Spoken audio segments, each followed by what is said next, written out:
This is what the entire fan base has been waiting for. Those short bursts of power are a thing of the past. Through an 11-year-old, we witnessed the peak of a Saiyan's power, and it is the most satisfying moment in the series. Super Saiyan 2 Gohan feels like finally scratching that itch that you just couldn't reach for the longest time. The rest of this fight is complete domination. Through all of the cool stuff Gohan does as a Super Saiyan 2, the thing that always stuck out to me was how he snatches the Senzu beans from Cell. He hadn't fought Cell yet, but I saw it as a warning, because it would have been very easy for him to beat Cell up and then take the Senzu beans. It was almost like Gohan dared him to do something, and Cell didn't. Gohan then kills all of the Cell Juniors. As a matter of fact, I don't even want to call it killing, more of an execution. This was their punishment for doing his friends harm, and it wasn't long and drawn out. Gohan took all of them out with one blast or one attack. And just from a transformation standpoint, we knew Gohan had gotten stronger, but the Cell Juniors were almost as strong as Cell. The only people that could have held their own against them were Goku if he was 100%, Trunks, and Vegeta, but even they still would have lost.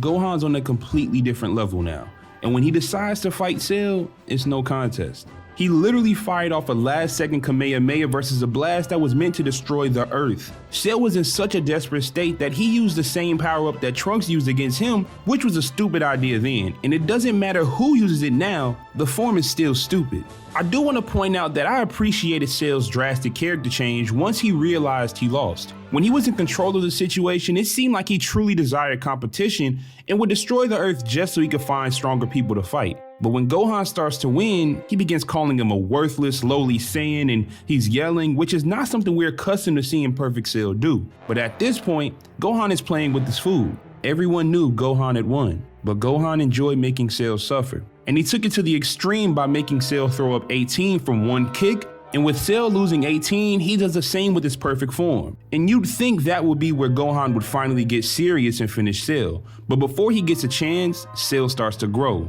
and grow, and grow, and grow. This Cell's voice is much deeper and stuffier and informs everyone that his plan now is to blow himself up and take the Earth with him. What happened to this being a tournament? If you lose, that's it, it's over. But it's no worry. Gohan's still stronger and is getting ready to take out Cell, but not before Cell tells him that if Gohan lays one finger on him, then boom. It's a lose-lose situation. Gohan achieves the ultimate power. He finally managed to get the rage boost and keep it, but with that, his Saiyan DNA took over. Gohan isn't a fighter by nature. Is he strong? Yes. Is he gifted when it comes to fighting? 100%. But Gohan is a pacifist. It's been great to see his development as a fighter, but I never once forgot the little boy who avoided confrontation. With such a big shift in his character, it only makes sense that there would still be a part of himself that is uncontrollable. The Z Fighters are watching the situation unfold and are all coming to grips with the fact that they are about to die. All of the training they did, and all of the people that died up to this point, just so that they would still be killed by an android. Goku, on the other hand, as he thinks about the situation, can't help but smile. He knows what he has to do. He can't let it end this way. He knows that he can at least save the Earth. So he teleports in front of his son, lets him know just how proud of him he is, and says his goodbyes. Now here's another issue I have with this arc. I understand the need for the Dragon Balls. It's the name of the show. But at this point, the story has shifted from the Dragon Balls being the main focus so much, they could have left the Dragon Balls as a thing of the past. I know they can't make the same wish twice, so Goku being dead was final, but that's only with the Earth Dragon Balls. He could have been wished back with the Namek ones. I just think it would be interesting to see a story where they can't rely on the Dragon Balls. Anyway, Goku teleports Cell to King Kai's planet and Cell explodes. Over the years, I've seen a lot of people argue over why Goku didn't teleport Cell somewhere else and leave him, but his decision fits so well with his character. Could Goku have teleported Cell to another planet and left him there? Sure, but it's a good chance that Goku could be killing a lot of innocent beings in the process. I know we don't like to say that Goku is a hero, but he definitely protects the innocent. And King Kai, Bubbles, and Gregory were innocent, but 3 deaths is much better than millions. And as crazy as it sounds, they didn't need to be alive. They operate in the realm of the dead. Most of the Z Fighters are on Earth mourning the death of Goku, but relieved in a sense because they get to live. But Gohan, man, he's going through it, because he feels like this is his fault. And Krillin tries to reassure Gohan that it's gonna be okay and that this was Goku's decision. But man, it's no sugarcoating it, it's Gohan's fault. And Gohan couldn't even get 2 minutes to mourn before we see a burst of energy and then a quick ki blast that goes straight through Trunks, and Cell is back, and stronger than he was before. A while ago, I asked my viewers when did they think Vegeta became a Z fighter, and most people responded by saying it was when he charged Cell after the death of his son, and I'd agree.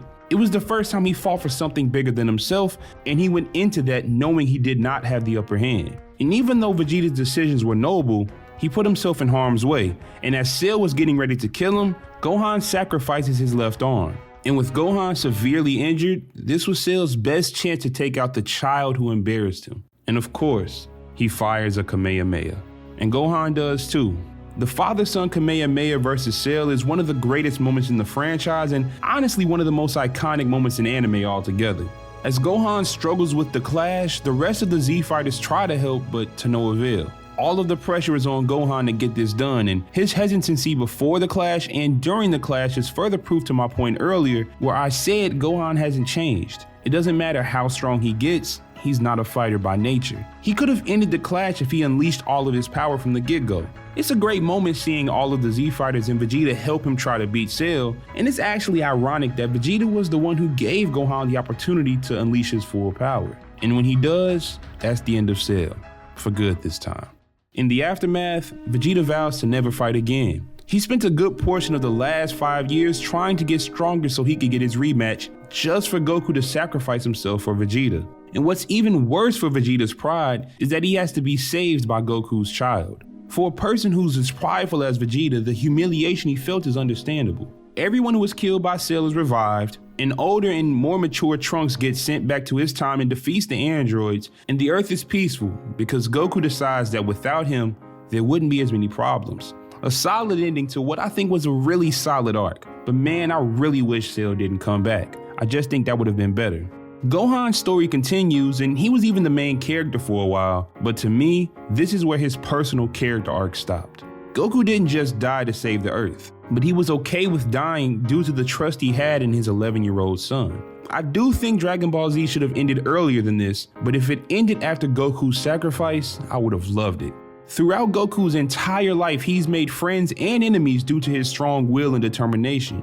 With this ending, his destiny wouldn't be to live a long life, but to live a life so meaningful that he'd have a profound impact on everyone he ever interacted with. And that legacy will live on through his son, who will take what his father taught him and push it to greater heights. That would have been a much better ending to Dragon Ball Z.